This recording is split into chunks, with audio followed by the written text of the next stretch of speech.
Action for Health Initiatives develops and implements evidence-based programs addressing HIV, tuberculosis, gender, and health issues, and works with communities affected by HIV and TB.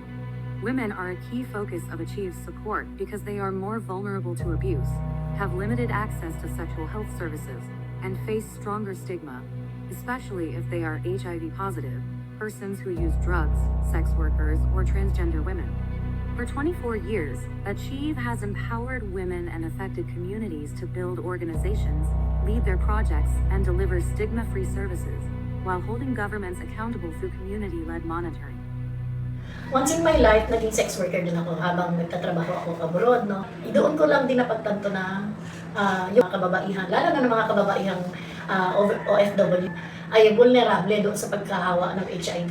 Kami, mga gumagamit na graduate sa Caloocan, hindi lang ako natulungan ng Achieve. Ako sa community, nagpa-training sila sa mga gumraduate na maging isang facilitator. Katulad yan, yung mga women living with HIV at saka yung mga sex workers na nakakaranas ng mga gender-based violence. At least, dahil alam natin, kilala natin si Achieve na mayroong legal services, madali natin na i-refer yung ating mga member na community. Sana mas marami pa mga kababaihan, mga female migrant worker, mga sex workers, at mga women living with HIV na ma-empower din na katulad ko, na matulungan din.